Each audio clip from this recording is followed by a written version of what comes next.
हर खबर पर है हमारी पहली नजर। उत्तराखंड की बुलंद आवाज। आप देख रहे हैं न्यूज पोर्टल उत्तराखंड।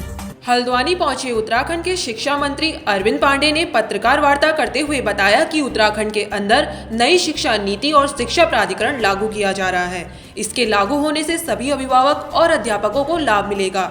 उन्होंने बताया, हमारी सरकार के द्वारा नई शिक्षा नीति लागू की जा रही है, जिसमें कक्षा 1 से 5 तक के सभी विद्यार्थियों को क्षेत्रीय भाषा का ज्ञान दिया जाएगा, जिसमें कुमाऊनी, गढ़वाली, थारू आदि समस्त भाषाओं का ज्ञान कक्षा 1 से कक्षा 5 तक के विद्यार्थियों को दिया जाएगा।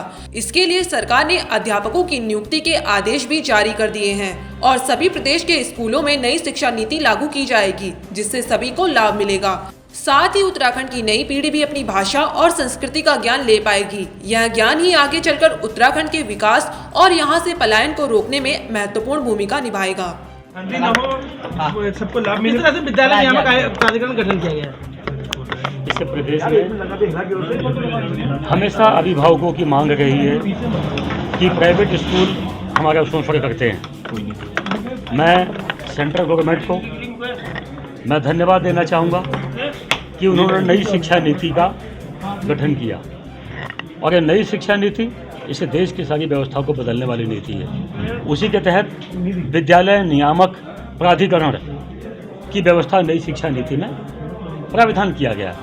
हम उस पार्ट को उत्तराखंड में लागू करने जा रहे हैं। जिस प्राधिकरण विद्यालय नियामक प्राधिकरण में चाहे फीस की समस्या हो, चाहे यूनिफॉर्म की हो, चाहे पाठ्यक्रम की हो, पाठ्य पुस्तकों को लेके हो, चाहे अध्यापकों की फीस का हो, उनके वेतन का हो, प्रत्येक चीज़ का उसमें समाधान उसमें किया गया है।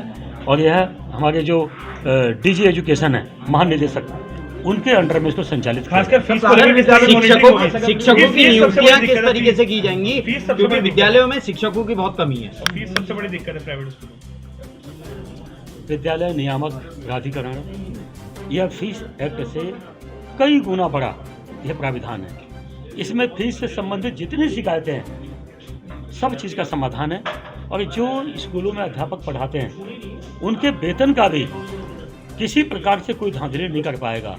तो यह प्राधिकरण बहुत बड़ा सोचा समझा एक बहुत बड़ा एक बृहद ये कानून बनाया गया है। हम इसको उत्तराखंड में लागू करने जा रहे हैं और निश्चित ही इससे विद्यालय शिक्षा की व्यवस्थाओं में और आम अभिभावकों की जो शिकायतें हैं इसके समाधान का एक बहुत बड़ा प्लेटफॉर्म हो जाएगा। शिक्षकों की आम जनता की मांग रही है कि मातृभाषा में बच्चों को सीख मिलनी चाहिए, विद्यालय में शिक्षा मिलनी चाहिए।